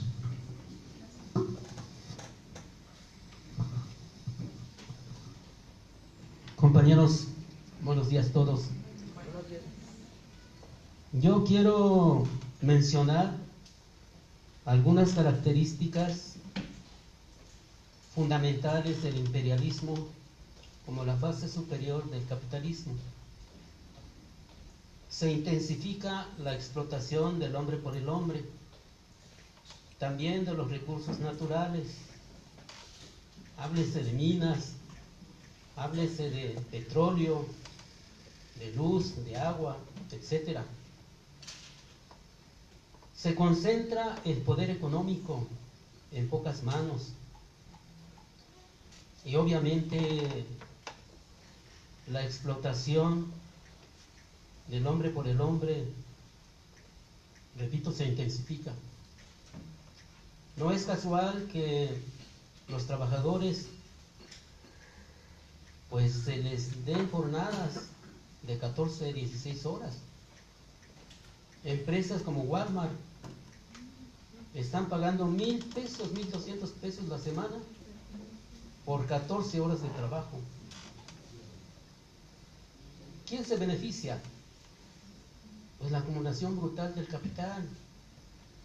O sea, la acumulación del capital en la fase superior del capitalismo es tremendo, es enorme. Para nosotros eso es ilegal, es ilegítimo, pero para el capital no lo es. ¿Por qué? Porque los gobernantes, los 3 niveles de gobierno, legislativo, ejecutivo, judicial, lo legitiman, lo legalizan, ¿verdad? ¿Qué quiero decir con esto, compañeros? que el gobierno es de los capitalistas, es de los ricos, no es de los trabajadores. Debemos de luchar entonces por generar un gobierno de los campesinos, de los obreros, de los colonos, que realmente representen nuestros intereses, nuestros derechos. Quisiera mencionar también el papel que está jugando ahorita el nuevo gobierno entrante. Todavía no vemos hechos. Es apenas un paso de un pueblo que estaba sumido en la ideología dominante.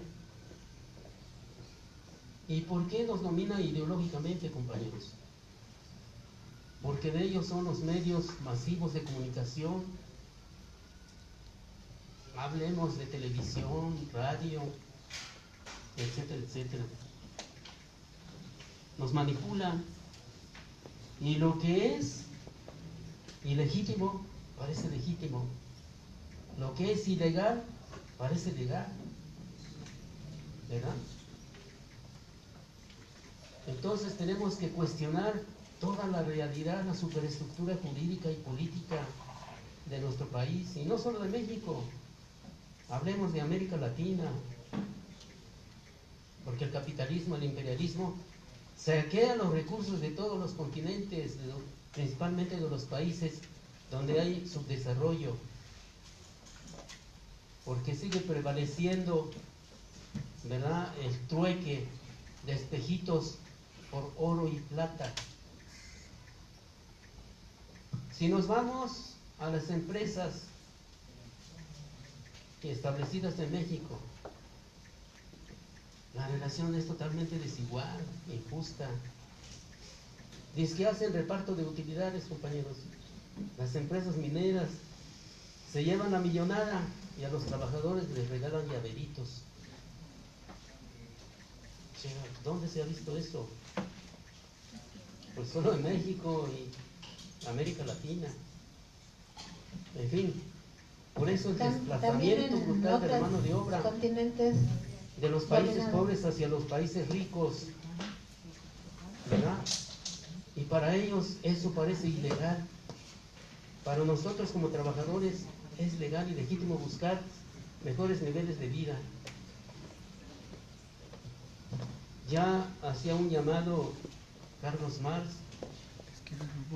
proletarios de todos los países unidos. Solo nos queda esa alternativa: unirnos, organizarnos y realmente luchar por un gobierno que represente nuestros derechos y nuestros intereses. Gracias.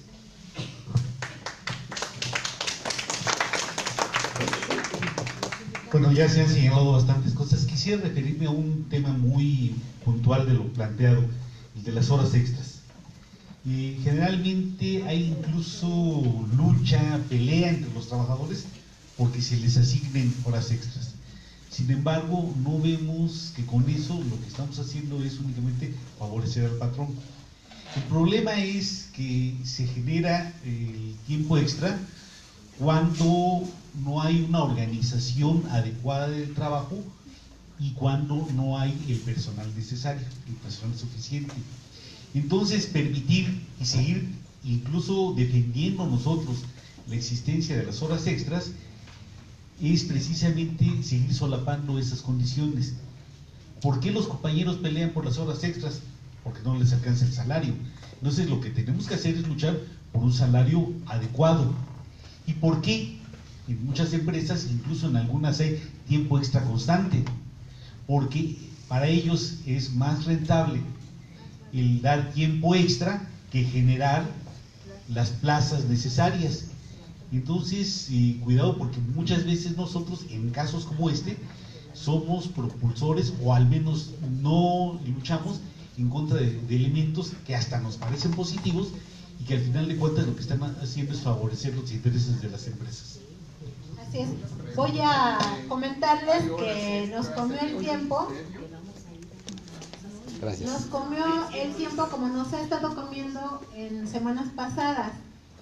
Es la hora, ya nos pasamos del café, Y después de la reflexión, pero me faltan decirles dos cosas, algunas ya las dijeron ustedes y voy a abreviar en 2 minutos. Lo que han estado diciendo ustedes, de que con el exceso de trabajo, con los tipos de trabajo, con los riesgos de trabajo, se fue creando la necesidad en el trabajador de reclamar seguridad social, no le llamaron así. Por el gran desempleo que había, también se fue generando la necesidad de reclamar pues una garantía de sobrevivencia para la subsistencia, que es la famosa pensión por desempleo. Eso ya lo habían reclamado, como les digo, en la Declaración de los Derechos del Hombre y del Ciudadano, los burgueses de izquierda franceses. Como hicieron incluso grandes revueltas, mataron a la mayoría de ellos y luego masacraron a los trabajadores que se atrevieron a reclamar el poder para los trabajadores, se quedó así, nada más, en una ley fallida. Por eso Marx y Engels dijeron, las revoluciones no se hacen con días, hay que luchar por esos derechos, todo el tiempo. Pero estos señores, Marx, Engels y la Liga de los Comunistas, que después cambió al Partido Comunista, el nombre cambió al Partido Comunista, reclamaron, tomaron de la izquierda burguesa francesa, casi con las mismas letras, la demanda de seguridad social, que todavía no le llamaban seguridad social. Eso lo plantea Engels en la contribución a la historia de la Liga de los Comunistas.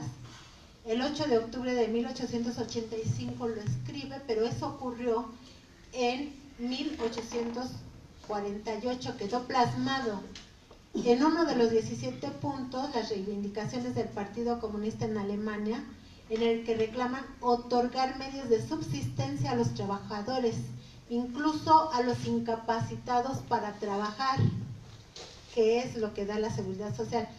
Si lo revisan en los documentos de las Declaraciones de los Derechos del Hombre y del Ciudadano de 1793, son las mismas palabras. O sea, como dicen, el conocimiento no lo adquiere uno de ahorita, sino se va retomando y se va desarrollando. Pero ellos no solo desarrollaron el conocimiento, lo concretaron. Ellos sí lograron ganar la demanda. Se tardaron 50 años literalmente en lograrla, pero hicieron movilizaciones masivas de trabajadores. Y no solo alemanes. Narra en la contribución a la Liga de los Comunistas, a la historia de la Liga de los Comunistas, Federico Engels narra que se reunieron en Alemania, como los empezaron a corretear para detenerlos, a los comunistas que crearon el Partido Comunista, se fueron a Francia y ahí, por eso en Francia se escribió el manifiesto del Partido Comunista y los empezaron a corretear y acordaron diseminarse por el mundo, no solo en Europa, pero ellos creían que la revolución proletaria iba a llegar en los países más desarrollados. Unos dicen que se equivocaron, otros dicen que no se equivocaron, porque las revoluciones se hicieron, curiosamente, las proletarias en los países menos desarrollados, pero todavía está por verse, ¿verdad? Todavía la historia no ha terminado de desarrollarse, pero la idea de ellos es que si ellos decían lo que comenta el compañero, que el capitalismo tiene entre todas sus desgracias un gran mérito.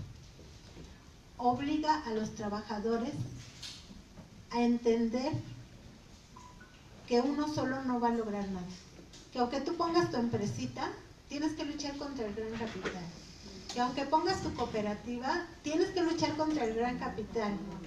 Que tenemos aliados, que no estamos solos, que aunque los campesinos tienden a pensar en tener propiedad, son nuestros aliados porque están luchando contra el gran capital. Entonces, nos obligan a entender que nuestra lucha y nuestras demandas deben ser colectivas, deben ser entre todos. Si no lo hacemos así, no ganamos nada. Y lo demostraron. Entonces hacían, imagínense, movilizaciones de 5 millones de personas. O sea, eso era una movilización. Y en Alemania lograron, en el gobierno de Bismarck, que el señor decretara el seguro social. Entonces sí, ya le llamaron seguro social. Y hasta ahí llega nuestra clase de hoy. Claro, Bismarck dijo, bueno, prefiero dar un poco de socialismo, y él entendió que venía de ahí ese logro. Dice, prefiero dar un poco de socialismo que tener socialistas. Entonces mejor les damos un poco de lo que quieren. Pero eran movilizaciones de a de veras. O sea, que rompían cualquier resistencia. Claro, también había represiones de a de veras, porque tenían que después correr para esconderse muchos de ellos, pero lo lograron. En otros países no lo lograban, pero se fueron dando los logros de la seguridad social. Y la próxima semana nos toca hablar de imperialismo, y ya hablaremos cómo los países capitalistas fueron dando seguridad social, porque en Rusia, en México primero, y en Rusia después se hicieron grandes revoluciones sociales, que aquí pues la burguesía la condujo y se quedó con el poder. Pero en Rusia, al menos originalmente, las teorías del proletariado, y con las teorías del proletariado tomaron el poder los comunistas bolcheviques e implementaron la seguridad social. Pero eso lo hablaremos la próxima semana, para que ahorita pasen a tomar su café. ¿Sí, compañero? No es una forma de esclavitud las deudas entre países. Sí, pero de eso vamos a hablar la próxima semana. Pasen a tomar su café, pues en 20 minutos, y luego regresamos a la reflexión, ya, para ir.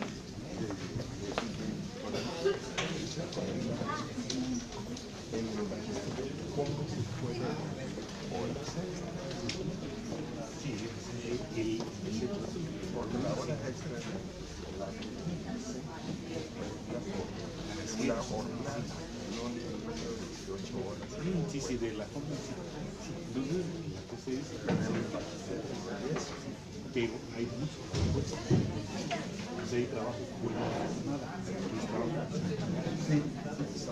Entonces, ahí la cosa es, y en general, cómo organizar el trabajo de manera trabajo real, sin pago.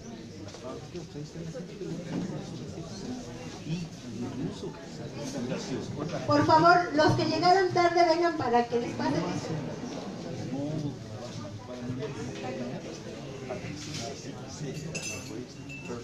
Y es una forma también de control para votar pero hay una cosa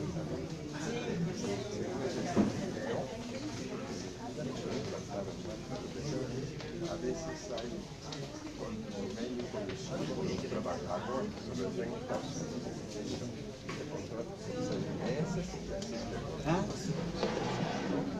Sí, en realidad son muchas cosas que hay que plantear, pero si no tienen un puesto real, y hay otras cosas particulares, que todo el tiempo se plantea esa revisión, hay mucha gente de este lado que protesta. No, quienes llegaron tarde, por favor pasen para la lista. Para dividir primera competencia, entonces cuenta más firmar. ¿Ya llegó allá? Y no la generación de conocimiento nuevo. Sí, ya estoy aquí, ya voy para allá. Cubre los bajos salarios y propicia la resolución.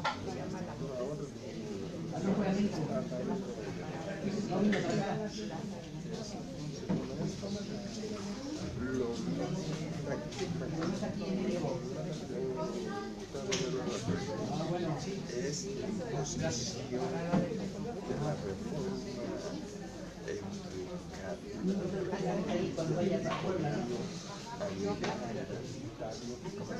vía certificación de proporcionalización. Ahorita está muy de moda. Sí, gracias. Lo oí en las el rector de la Universidad de Colima, un profesor, si no pasa. Sí, o sea, realmente ponen las cosas no por las formas legales, no, porque también en la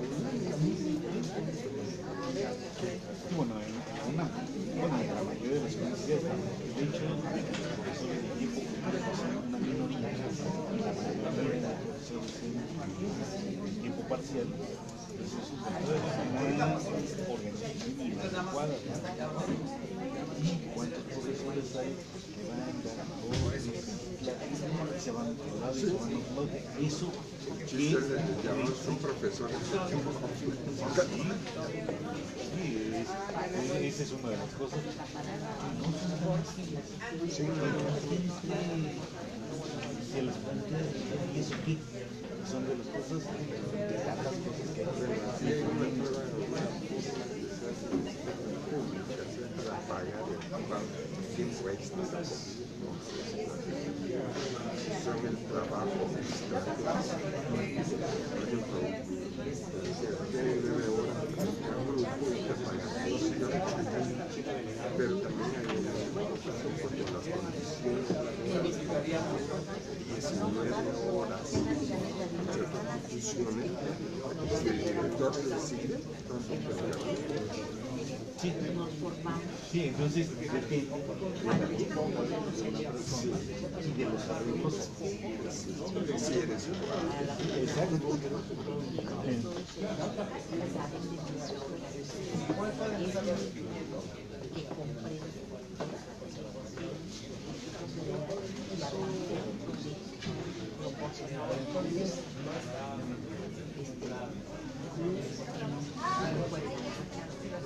Algo de los estados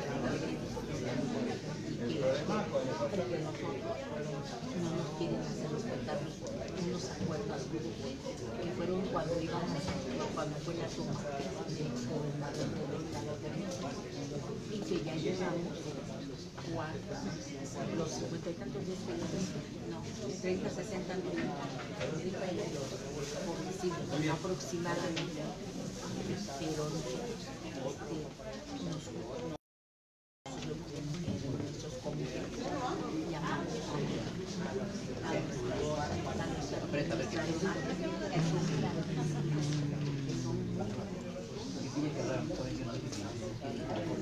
no te preocupes.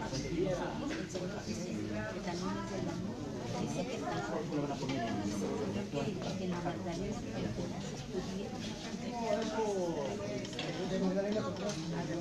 aquí es la